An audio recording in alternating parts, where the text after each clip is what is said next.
नमस्कार मित्रांनो, आजच्या व्हिडिओमध्ये आपण FCRA म्हणजेच की foreign contribution regulation amendment bill 2026 म्हणजेच की विदेशी योगदान नियमन सुधार विधेयक 2026 याबद्दल संपूर्ण माहिती अगदी सोप्या मराठीत जाणून घेणार आहोत. ओके, नक्की या विधेयकात नेमके काय बदल करण्यात आलेले आहेत, तसेच सरकारला कोणते नवीन अधिकार मिळणार आहेत आणि स्वयंसेवी संस्था म्हणजेच की NGO आणि धार्मिक संस्थांवर याचा नक्की काय परिणाम होणार आणि या विधेयकावर सरकार व विरोधकांची नक्की भूमिका काय आहे, ह्या सर्व प्रश्नांची उत्तरे तुम्हाला या व्हिडिओमध्ये मिळणार आहे. ओके, आणि या सर्व गोष्टी तुम्हाला आपण आज या व्हिडिओमध्ये समजून घेणार आहोत आपण सगळे. ओके, म्हणून हा व्हिडिओ तुम्ही शेवटपर्यंत नक्की पहा.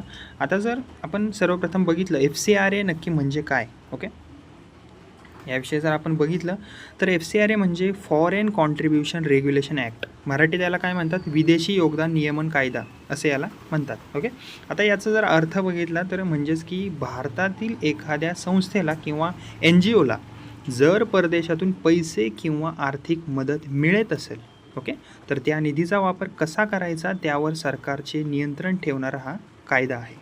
ओके, सोप्या भाषेमध्ये जर सांगायचं झालं तर परदेशातून येणाऱ्या पैशांचा गैरवापर होऊ नये म्हणून हा जो कायदा आहे तो आणण्यात आलेला आहे. ओके, आता हे नवीन विधेयक नक्की कधी आले याविषयी जर बघितलं आपण तर हे सुधार विधेयक 25 मार्च 2026 रोजी लोकसभेत मांडण्यात आले आणि सध्या संसदेच्या मान्सून अधिवेशनात यावर चर्चा सुरू आहे. ओके, आता दुसरा एक जर सविस्तर आपण बघून घेतलं तर आता सर्वात मोठा बदल जर आपण समजून घेतला यामधला तर पहिला म्हणजे नामनिर्देशित प्राधिकरण. ओके, म्हणजे डिझाईन ऑथॉरिटी. आता यामध्ये जर आपण बघितलं, ओके, या विधेयकामध्ये सरकार एक नवीन नामनिर्देशित प्राधिकरण तयार करणार आहे आणि याचा अर्थ जर बघितलं तर प्राधिकरण म्हणजे की सरकारने अधिकृतपणे नेमलेली संस्था किंवा अधिकारी यांच्याकडे काही विशेष अधिकार असणार आहेत. ओके, आता हे प्राधिकरण काय असणार नक्की, जर एखाद्या संस्थेने विदेशी निधीतून जमीन, इमारत, रुग्णालय, शाळा किंवा इतर मालमत्ता तयार केली असेल तर गरज पडल्यास त्या मालमत्तेचा ताबा हे प्राधिकरण घेऊ शकते. ओके, आता मालमत्ता सरकारकडे कधी जाणार, ओके, किंवा कधी जाईल, जर संस्थेचा, ओके, इथे तुम्ही रीडसुद्धा करू शकता. ओके,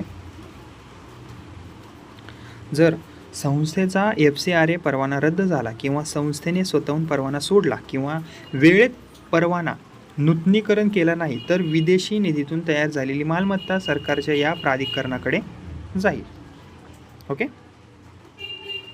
आता आपण बघूया की मालमत्ता परत मिळेल का यावर जर आपण बघितलं, ओके, तर होय मिळेल. जर संस्थेला पुन्हा FCRA परवाना मिळाला तर ती मालमत्ता पुन्हा संस्थेकडे परत केली जाईल. ओके, पण परवाना पुन्हा मिळाला नाही तर काय होणार, तर अशा परिस्थितीमध्ये काय होणार, ती मालमत्ता कायमस्वरूपी सरकारच्या ताब्यात राहू शकते. सरकार त्या मालमत्तेचा सार्वजनिक कामासाठी वापर करू शकते किंवा ती विकून मिळालेली रक्कम भारताच्या एकत्रित निधीत म्हणजेच कॉन्सोलिडेटेड फंड ऑफ इंडियामध्ये जमा करू शकते.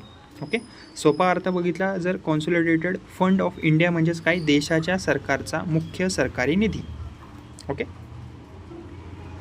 आता आपण बघूया धार्मिक स्थळांबाबत काय नियम आहेत याविषयी. ओके, जर सपोज करा त्या मालमत्तेमध्ये मंदिर, मशीद, चर्च, गुरुद्वारा किंवा इतर पूजास्थळ असेल तर त्याचा धार्मिक उपयोग बदलता येणार नाही, म्हणजेच त्या जागेचे स्वरूप जसे आहे तसेच ठेवावे लागेल. ओके, आता शिक्षेमध्ये याचा मोठा बदल काय आहे, ओके, यात जर आपण बघितलं तर आत्तापर्यंत FCRA नियम मोडल्यास कमाल 5 वर्षांची शिक्षा होऊ शकत होती. नवीन विधेयकात ती कमी करून 1 वर्ष करण्याचा आता प्रस्ताव आहे हा. ओके, इथे तुम्ही रीडसुद्धा करू शकता. ओके, आता की फंक्शनरीज म्हणजेच नक्की काय आहेत हे सुद्धा आपण बघून घेऊया. ओके, प्रमुख कार्याधिकारी. आता विधेयकात की फंक्शनरीज हा नवीन शब्द वापरण्यात आलेला आहे. याचा अर्थ असा आहे की संस्थेतील मुख्य जबाबदार व्यक्ती, उदाहरणार्थ की संचालक, विश्वस्त, भागीदार, अध्यक्ष, सचिव किंवा इतर वरिष्ठ अधिकारी. ओके, जर संस्थेने नियम मोडले तर त्या व्यक्तींनाही वैयक्तिकरित्या जबाबदार धरले जाऊ शकते. ओके, आता जर आपण बघितलं की चौकशीपूर्वी सरकारची मंजुरी, ओके, ही कशी असते हे सुद्धा आपण थोडंसं बघून घेऊया. ओके, आता इथे जर बघितलं आपण तर आता FCRA अंतर्गत कोणतीही चौकशी सुरू करण्यापूर्वी केंद्र सरकारची पूर्व परवानगी घ्यावी लागेल, म्हणजेच की सरकारची मंजुरी मिळाल्यानंतरच तपास हा सुरू होईल. ओके.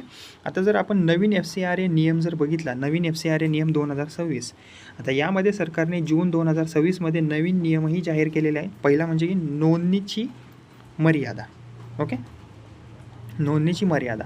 आता FCRA नोंदणी विशिष्ट कामासाठी आणि विशिष्ट भागापुरतीच वैध असेल आणि 10 लाख खर्चाची अट आहे. परवाना नूतनीकरणासाठी संस्थेने गेल्या 2 वर्षात किमान 10 लाख विदेशी निधी खर्च केल्याचा पुरावा त्यांना द्यावा लागेल.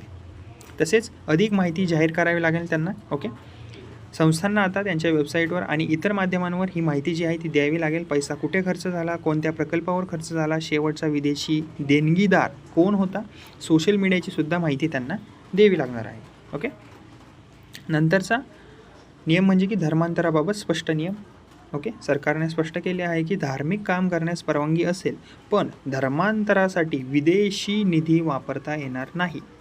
धर्मांतर म्हणजे एका धर्मातून दुसऱ्या धर्मात जाणे आणि तेथे निधीचा वापर करणे, हे आता जमणार नाही. ओके, सरकारने हे थेट सांगितलेलं आहे. आता सरकारचे म्हणणे काय आहे हे जर आपण बघितलं तर सरकारचे म्हणणे आहे की या विधेयकाचा उद्देश विदेशी पैशांचा देशविरोधी किंवा बेकायदेशीर कामासाठी वापर होऊ नये म्हणून हा नियम आणलेला आहे. सरकारने असेही सांगितले की अमेरिका, ब्रिटन, ऑस्ट्रेलिया आणि कॅनडा यांसारख्या देशातही अशाच प्रकारचे नियम आहेत. ओके, आता विरोधक या संदर्भात काय म्हणत आहेत हे सुद्धा आपण थोडंसं बघून घेऊया. ओके, आता काँग्रेसचे नेते मनीष तिवारी यांनी सरकारला या विधेयकामुळे खूप जास्त अधिकार मिळतील अशी टीका त्यांनी केलेली आहे. कायदे तज्ज्ञांचे मत आहे की कायदेतज्ञ तन्वीर अहमद मीर यांच्या मते न्यायालयाचा अंतिम निर्णय येण्यापूर्वी मालमत्ता जप्त करणे हे योग्य नाही आहे. आता NGO संस्थांची काही चिंता आहे तीसुद्धा बघून घेऊया. आता अनेक स्वयंसेवी संस्थांचे असे म्हणणे आहे की एकदा FCRA परवाना घेतल्यानंतर त्यातून बाहेर पडण्याचा स्पष्ट मार्ग या विधेयकामध्ये नाही आहे. त्यामुळे परदेशातून पैसे घेणे बंद केले तरी जुनी मालमत्ता वाचवण्यासाठी परवाना नूतनीकरण करावेच लागेल. ओके, आता काही महत्त्वाचे यामध्ये शब्द आहेत. ओके, हे सुद्धा आपण थोडेसे समजून घेऊया. ओके, आता विदेशी योगदान म्हणजेच फॉरेन कॉन्ट्रीब्युशन म्हणजेच काय, परदेशातून मिळणारी आर्थिक मदत. विधेयक, बिल म्हणजेच काय, संसदेत मंजुरीसाठी मांडलेला कायद्याचा मसुदा. प्राधिकरण म्हणजे काय, ऑथॉरिटी म्हणजेच की सरकारने अधिकृतपणे नेमलेली संस्था. परवाना म्हणजे काय, लायसन्स. ओके, सरकारकडून दिलेली अधिकृत परवानगी. नूतनीकरण म्हणजे काय, रिन्युअल, परवाना पुन्हा वाढवून घेणे. मालमत्ता म्हणजे असेट म्हणजेच की जमीन असेल, इमारत, रुग्णालय, शाळा किंवा इतर संपत्ती. आणि नंतर आलं कॉन्सुलेटेड फंड ऑफ इंडिया म्हणजेच काय, भारत सरकारचा मुख्य सरकारी निधी. NGO म्हणजे स्वयंसेवी संस्था.